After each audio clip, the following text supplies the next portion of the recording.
ഇതെന്താ അച്ഛനും മോളും അവാർഡ് മൂവി പോലെ? എത്ര ദിവസമായി നമ്മൾ മൂന്നുപേരും ഒരുമിച്ചിരുന്ന് ഭക്ഷണം കഴിച്ചിട്ട്? എന്നിട്ട് ആർക്കും ഒന്നും മിണ്ടാനും പറയാനും ഇല്ലേ? ഇത് ശരിയാവൂല കേട്ടോ. താനിരിക്കേ.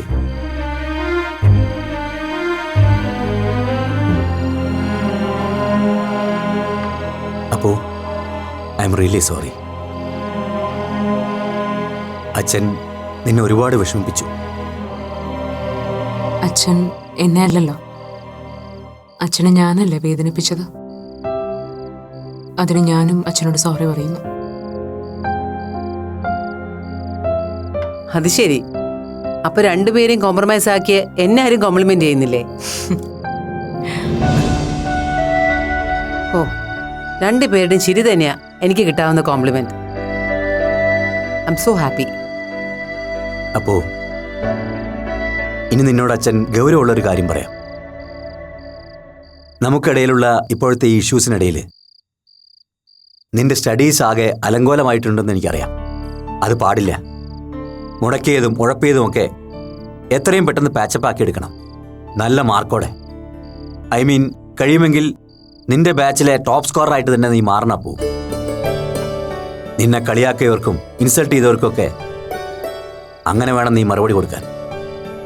ഞാൻ ശ്രമിക്കാം അച്ഛാ. അങ്ങനെ വെറുതെ ശ്രമിച്ചു നോക്കിയാൽ പോരാ, ആ ഡിറ്റർമിനേഷനോട് കൂടി വേണം പഠിക്കാൻ. മനസ്സിരുത്തി ശ്രമിച്ചാൽ നിനക്കതിന് കഴിയുമെന്ന് എനിക്ക് നല്ല വിശ്വാസമുണ്ട്. ആ വിശ്വാസം എനിക്കുണ്ട്. കോഴ്സ് കഴിഞ്ഞാൽ പിന്നെ ഒട്ടും വൈകാതെ തന്നെ IAS കോച്ചിങ്ങിന് ചേരണം. PG കൂട്ടത്തിൽ അങ്ങ് നടന്നോളും. Main focus civil service examination തന്നെ ആയിരിക്കണം. കഴിയുമെങ്കിൽ ഫസ്റ്റ് അറ്റംപ്റ്റിൽ തന്നെ ഗോൾ അച്ചീവ് ചെയ്യാൻ നോക്കണം. മോള് IAS ആക്കി അടങ്ങുന്നതാണോ VP? എന്താ സംശയം ഗീത? എൻ്റെ ഏറ്റവും വലിയ സ്വപ്നമാണത്. സ്വപ്നം എന്നല്ല, വാശിന്ന് വേണം പറയാൻ. എനിക്ക് സാധിക്കാതെ പോയത് എൻ്റെ മോളിലൂടെ എനിക്ക് നേടിയെടുക്കണം. എന്താപ്പൂ, എൻ്റെ ഈ വാശിയും സ്വപ്നമൊക്കെ നേടിയെടുക്കാൻ നീ കൂടെ നിൽക്കില്ലേ? അതൊക്കെ ഞാൻ സാധിച്ചു തരും. പക്ഷേ എന്നെ എൻ്റെ ഇഷ്ടത്തിനനുസരിച്ച് ജീവിക്കാൻ വിടണം.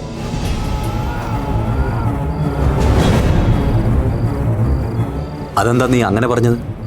അതെന്താണെന്നറിയോ VP? അവക്കിപ്പോഴൊന്നും കല്യാണം കഴിച്ച് സെറ്റിലാവാൻ താല്പര്യമില്ലെന്ന് എന്നോട് നേരത്തെ പറഞ്ഞിരുന്നു. VP അവൾ അതിനെ നിർബന്ധിക്കുമെന്ന് അവൾക്ക് നല്ല പേടിയുണ്ട്. ഓ, അതാണോ? അതൊക്കെ പിന്നെയുള്ള കാര്യമല്ലേ. എൻ്റെ ഡിമാൻഡ് ഇത്രയേ ഉള്ളൂ. അപൂർവ വിജയ് IAS എന്ന ഈ വീടിൻ്റെ മുമ്പിൽ എനിക്കൊരു നെയിം ബോർഡ് വെക്കണം. ഓക്കെ, ഞാൻ ഏറ്റു.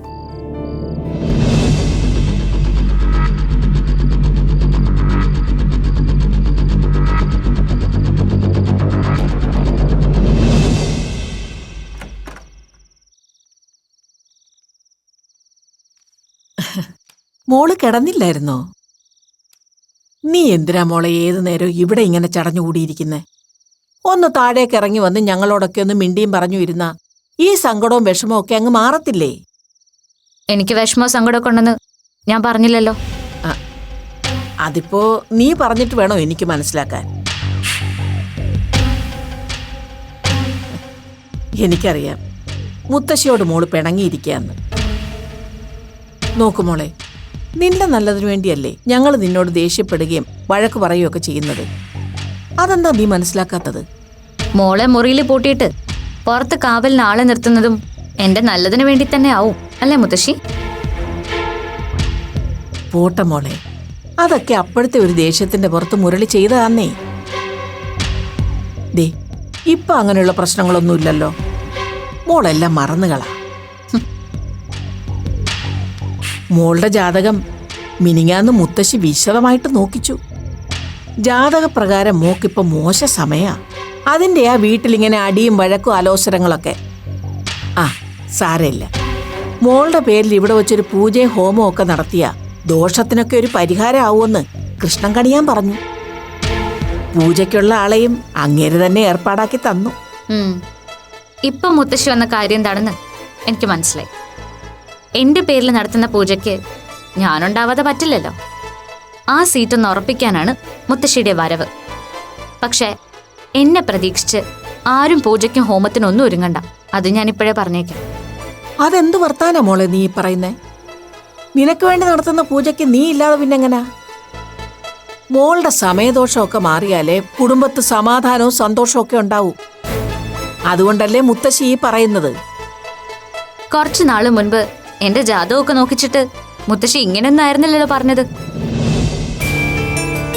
ഭാഗ്യജാതകം, രാജയോഗം, 10-9 പൊരുത്തം, ദീർഘസുമംഗലി യോഗം, അങ്ങനെ എന്തൊക്കെയോ ആയിരുന്നല്ലോ പറഞ്ഞത്. പെട്ടെന്നെന്താ അതൊക്കെ മാറി എന്റെ സമയം വളരെ ചീത്തയായത്? അല്ല, അത് പിന്നെ മോളെ. ഓ, അതിന് കാരണം ആ വിജയ് പണിക്കരും അയാളുടെ മോളും ആകും അല്ലേ മുത്തശ്ശി?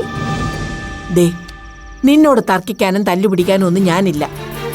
എല്ലാവരുടെയും നല്ലതിനു വേണ്ടിയാ മുത്തശ്ശി ഇങ്ങനെയൊക്കെ ചെയ്യുന്നതെന്ന് മാത്രം മോള് മനസ്സിലാക്കിയാൽ മതി. നാളെ മോള് മുത്തശ്ശിയുടെ കൂടെ അമ്പലത്തിൽ വന്ന് മനസ്സ് നിറഞ്ഞൊന്ന് പ്രാർത്ഥിക്കും. അപ്പൊ മോളുടെ ഈ ദേഷ്യവും പിണക്കവും ഒക്കെ മാറി മനസ്സൊന്ന് ശാന്തമാകും. അപ്പൊ ഞാൻ ഈ പറയുന്നതിൽ കാര്യമുണ്ടെന്ന് മോക്ക് മനസ്സിലാകുകയും ചെയ്യും. വേണ്ട മുത്തശ്ശി, വിളിച്ചതില് നന്ദിയുണ്ട്. പക്ഷേ ഞാൻ വരില്ല. ഞാനെന്ന് പറഞ്ഞില്ലേ ഈ വീട് വിട്ട് ഞാൻ അങ്ങോട്ട് പോയില്ലെന്ന്. ആ വാക്കില് ഞാൻ ഇപ്പോഴും ഉറച്ചു നിൽക്കുക. മാളു, ഈശ്വരനെ നിന്ദിക്കരുത്. ദൈവകോപം കിട്ടും. ദൈവകോപം എനിക്കല്ല, നിങ്ങൾക്കൊക്കെയാ കിട്ടാൻ പോകുന്നത്. അത്രയ്ക്ക് ദൂഷിച്ച മനസ്സാ ഇവിടെ ഉള്ളവർക്ക്. മാളു, അതെ, മാളു തന്നെയാ പറയുന്നത്. വെറുതെ പ്രാർത്ഥിച്ചതുകൊണ്ടും പൂജ നടത്തിയതുകൊണ്ടും മാത്രം കാര്യമില്ല മുത്തശ്ശി. മനസ്സുകൂടി നന്നായിരിക്കണം. എന്നാലേ ഈശ്വരൻ അനുഗ്രഹിക്കുന്ന ഞാൻ പഠിച്ചിട്ടുള്ളത്. പറഞ്ഞല്ലോ, ഒന്നിനും എന്നെ ആരും പ്രതീക്ഷിക്കണ്ട. അതിനു വേണ്ടി എന്നെ നിർബന്ധിക്കാൻ മുത്തശ്ശി ഇങ്ങോട്ട് വരണമെന്നില്ല.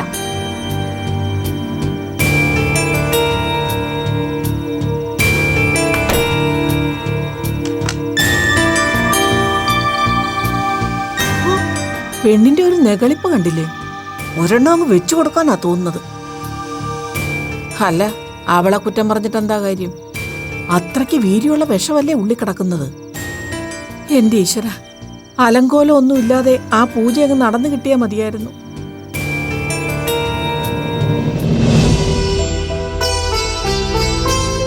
ഗീത, ഗീത,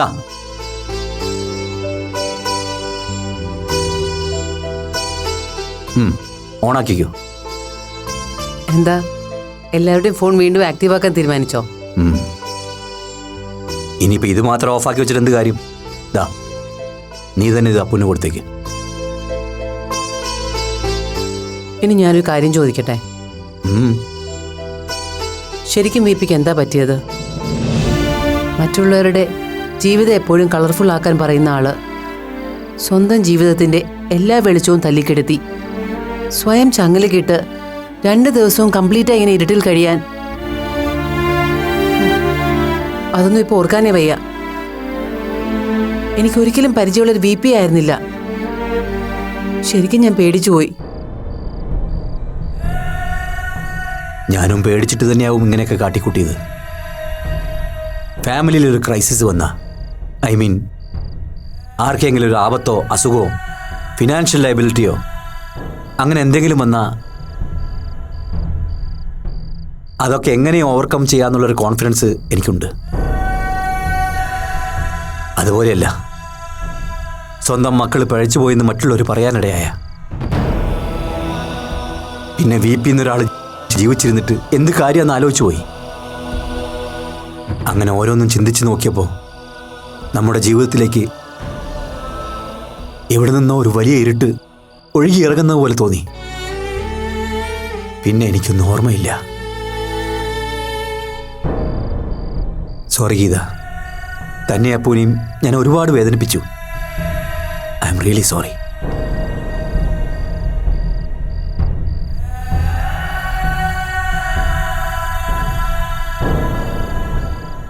ഞങ്ങൾ രണ്ടുപേരെയും മാത്രമല്ലല്ലോ, വിപിയും കുറെ വേദനിച്ചില്ലേ? ഒരു കാര്യം എനിക്ക് മനസ്സിലായി. സെൽഫ് കോൺഫിഡൻസ് നഷ്ടപ്പെട്ടാൽ ഒരു മനുഷ്യൻ അതുവരെ ജീവിച്ച ആളെ അല്ലാതാവുമെന്ന്. ശരിയാണ്, വളരെ ശരിയാണ്. ആത്മവിശ്വാസം ഒരാൾക്ക് പകർന്നു കൊടുക്കുന്ന ഊർജം വളരെ വലുതാണ്. അപ്പുവായിട്ട് അന്ന് ഇവിടുന്ന് ഇറങ്ങിപ്പോകുമ്പോൾ ഗീത പണ്ട് വായിച്ചൊരു ദേവന്റെ കഥ പറഞ്ഞില്ലേ? മറ്റെല്ലാവരും തൻ്റെ സൗന്ദര്യം മാത്രമാണ് ശ്രദ്ധിക്കുന്നതെന്ന് വിചാരിച്ച് ഉറക്കത്തിലും അണിഞ്ഞൊരുങ്ങിക്കിടക്കുന്ന ദേവൻ.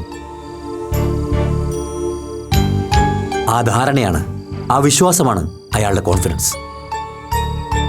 അത് അയാൾക്ക് നഷ്ടപ്പെട്ടാൽ സ്വർഗത്തിലെ ഏറ്റവും വിരൂപനായ ദേവൻ താനാണെന്ന് അയാൾ ചിന്തിച്ചു തുടങ്ങില്ലേ? ആത്മവിശ്വാസത്തിന്റെ കാര്യത്തിൽ എല്ലാവരും ഒരുപോലെയാണ്. അത് നഷ്ടപ്പെട്ടാൽ കഴിഞ്ഞ ഒരാളുടെ ജീവിതം. ആ, താൻ ആ ഫോണ് അപ്പന് കൊടുത്തിട്ട് വാ. ഗീത, എന്താ ബേബി? നാളെ ഡോക്ടറെ കണ്ടു കഴിയുമ്പോൾ എല്ലാ രീതിയിലും അപ്പു ഓക്കെ ആവുമെന്ന് താൻ കോൺഫിഡൻ്റ് ആണല്ലോ അല്ലേ? ഷുവർ, എനിക്ക് നല്ല പ്രതീക്ഷയുണ്ട് ബേബി. അവൾ ഓക്കെ ആവും. പോയിട്ട് വാ.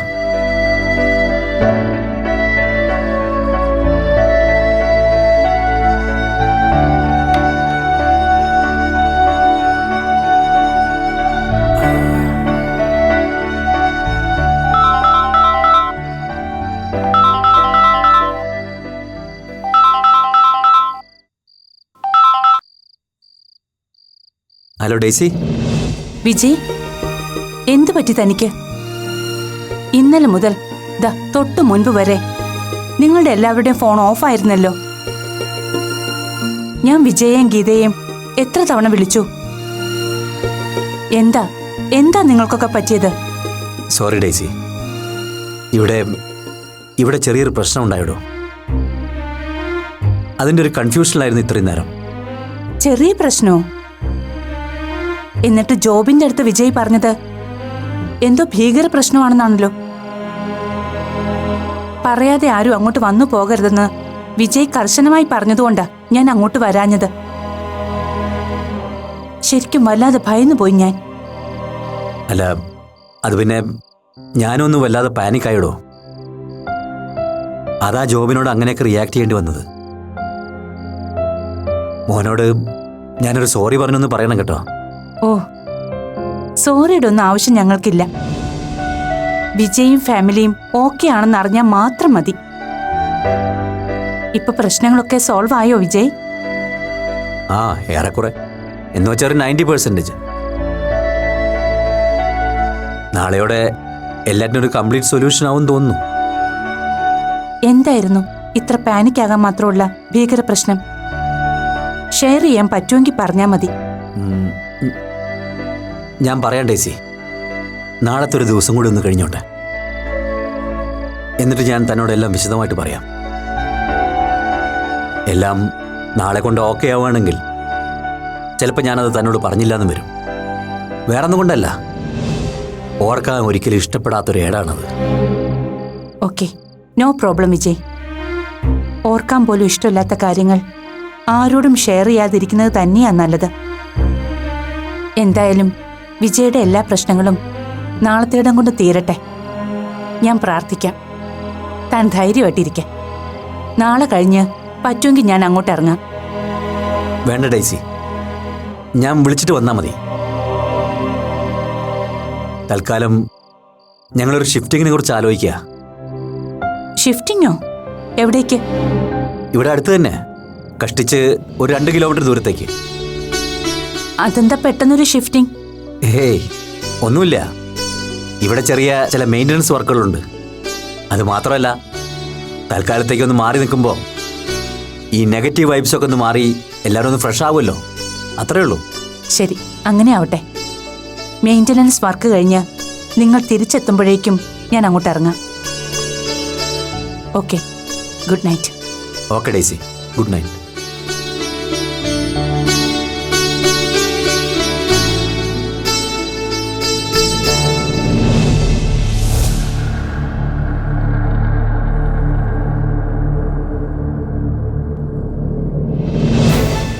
കൂടുതൽ ആലോചിച്ചിട്ടൊന്നും ഒരു കാര്യമില്ല. അവളുടെ സമ്മതത്തോടെ പൂജ നടക്കുമെന്ന് എനിക്ക് തീരെ വിശ്വാസമില്ല. പെണ്ണ് രണ്ടും കൽപ്പിച്ചുള്ള മട്ടില ഇപ്പോഴും. അവൾ സഹകരിക്കുന്നില്ലെങ്കിൽ പിന്നെ നമ്മൾ എന്ത് ചെയ്യാനാ? പൂജയും ഹോമവും ഒക്കെ പിന്നത്തേക്കെങ്ങാനും ആക്കാം, അതേ വഴിയുള്ളൂ. നീ എന്ത് മണ്ടത്തര അശ്വതി പറയുന്നേ? ഇതങ്ങനെ നീട്ടിക്കൊണ്ടു പോകേണ്ട കാര്യമാണോ? എത്രയും പെട്ടെന്ന് പരിഹാരകർമ്മം നടത്തി കൊച്ചിന്റെ ഉള്ളിക്കിടക്കുന്ന കൈവശം പുറത്തു കളയാൻ നോക്കുന്നതിന് പകരം ഇതിങ്ങനെ നീട്ടിക്കൊണ്ടു പോകേണ്ട കാര്യമാണോ ഇപ്പൊ ആലോചിക്കേണ്ടത്? ദേ, രണ്ടുപേരോടും കൂടി ഞാനൊരു കാര്യം പറഞ്ഞേക്കാം. മാളുവിന്റെ കാര്യത്തിൽ വല്ലതും ചെയ്യാനുള്ള ഉദ്ദേശം ഉണ്ടെങ്കിൽ അത് നമ്മൾ തീരുമാനിച്ച പോലെ നേരത്തും കാലത്തും ചെയ്യുക. അല്ലെങ്കിൽ പിന്നെ അതിനു വേണ്ടി മെനക്കെടാതിരിക്കുക. ആറിയ കഞ്ഞി പഴങ്കഞ്ഞിയ, അത് മറക്കണ്ട. ആഗ്രഹം ഇല്ലാഞ്ഞിട്ടല്ലോ അമ്മേ. പക്ഷെ അവളിങ്ങനെ മുടക്കത്തരം പറഞ്ഞുകൊണ്ടിരുന്ന പിന്നെ നമ്മളെന്താ ചെയ്യുക? ചെയ്യാനൊന്നുമില്ല. സ്വമനസാലെ വന്നില്ലെങ്കിൽ ബലമായി പിടിച്ചോണ്ട് വന്ന് പീഠത്തിലിരുത്തുക, അത്രേ ഉള്ളൂ. പൂജ അതിന്റെ രീതിക്ക് തുടങ്ങി വരുമ്പോഴേക്കും അവളുടെ എതിർപ്പൊക്കെ താനേ ഇല്ലാതായിക്കൊള്ളും. ബലപ്രയോഗമൊന്നും നടപ്പിലാകുന്ന കാര്യമല്ലമ്മേ. ഒന്നാമത് ഇങ്ങനൊരു മന്ത്രവാദവും പൂജയൊക്കെ നടത്തുന്നു എന്നറിഞ്ഞാല് ആൾക്കാര് സംശയത്തോടെ നോക്കൂ.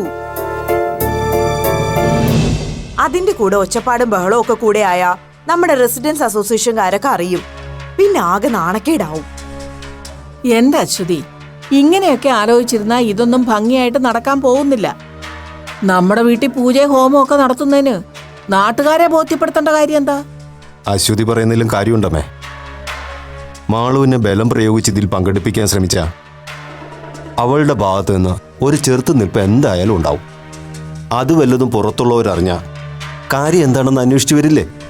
അന്വേഷിച്ചു വന്നാൽ എന്താ കുഴപ്പം? നമ്മളുടെ ദോഷപരിഹാരത്തിന് വേണ്ടി ഒരു തറരക്ഷയും ഗണപതി ഹോമവും നടത്തുകയാണെന്ന് നേരത്തെ തന്നെ അയൽവക്കക്കാരോടൊരു സൂചന കൊടുത്തേക്കണം. അപ്പൊ പിന്നെ അധികം അന്വേഷണത്തിനൊന്നും ആരും മെനക്കെട്ട് വരില്ല. മാളുവിനെ അനുനയിപ്പിക്കാൻ ഞാൻ നോക്കിയിട്ട് ഒറ്റ വഴിയേ ഉള്ളൂ. നാളെ മുരളിയേട്ടൻ തന്നെ നേരിട്ട് അവളോടൊന്ന് സംസാരിക്ക. പൂജയ്ക്ക് സഹകരിക്കണമെങ്കിൽ അവള് എന്തെങ്കിലും കണ്ടീഷൻസ് വെക്കാതിരിക്കില്ല. തൽക്കാലത്തേക്ക് അതിന് നമ്മളൊന്ന് വഴങ്ങിക്കൊടുക്ക. അതൊരു നല്ല ഉപായമാണെന്ന് എനിക്കും തോന്നുന്നു. തൽക്കാലത്തേക്ക് അവളെ വരുതിയിലാക്കാൻ അതേ ഒരു മാർഗമുള്ളൂ. നീ ഒന്ന് തഞ്ചത്തിനും തരത്തിനും അവളോടൊന്ന് സംസാരിച്ചു നോക്ക്. ദേ, ആളിനെ മുന്നിൽ ഒരു 10-15 മിനിറ്റ് നേരം കിട്ടിയ ബാക്കിയൊക്കെ ആ സ്വാമി നോക്കിക്കൊള്ളൂ.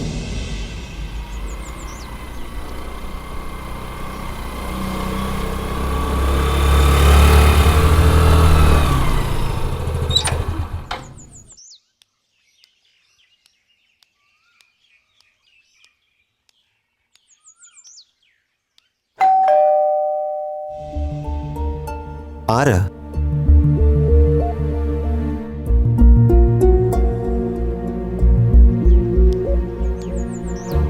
ആരാ? എന്താ വന്നത്? ഞാൻ കിളിമാനൂർ ത്രിവിക്രമ സ്വാമിയുടെ അടുത്തുനിന്ന് വരിക. ഉവ്വ്, മനസ്സിലായി. ഇവിടെ ഒരു ക്രിയയുടെ കാര്യം പറഞ്ഞിട്ടുണ്ടായിരുന്നല്ലോ. അതെ, അതിനുവേണ്ടിയുള്ള പൂജാ സാധനങ്ങളുടെ ചാർത്ത ഇതിവിടെ ഏൽപ്പിക്കാൻ പറഞ്ഞു സ്വാമി. ഇതിൽ പറഞ്ഞിരിക്കുന്ന സാധനങ്ങളെല്ലാം രാവിലെ തന്നെ ഒരുക്കി വെക്കണമെന്ന് സ്വാമി പ്രത്യേകം പറഞ്ഞു. ഓ, അല്ല, എപ്പോഴായിരിക്കും പൂജ തുടങ്ങുക? അങ്ങനെ കൃത്യസമയമൊന്നും സ്വാമി പറഞ്ഞിട്ടില്ല. രാഘോലം കഴിഞ്ഞ് എപ്പോ വേണമെങ്കിലും ക്രിയ തുടങ്ങാം. ആ, അതിനനുസരിച്ച് ആളെ ഒരുക്കിയിരുത്തുക. എന്ന് ഞാൻ പോട്ടെ. ആയിക്കോട്ടെ. ആ. അങ്ങനെ അതിന്റെ കാര്യത്തിലൊരു തീരുമാനമായി. നമുക്കിനി മറുത്തൊന്നും ആലോചിക്കേണ്ട മുരളി. രാവിലെ നീയായിട്ട് മാളുവിനെ അനുനയിപ്പിച്ച് പൂജയ്ക്ക് സമ്മതിപ്പിക്കുക.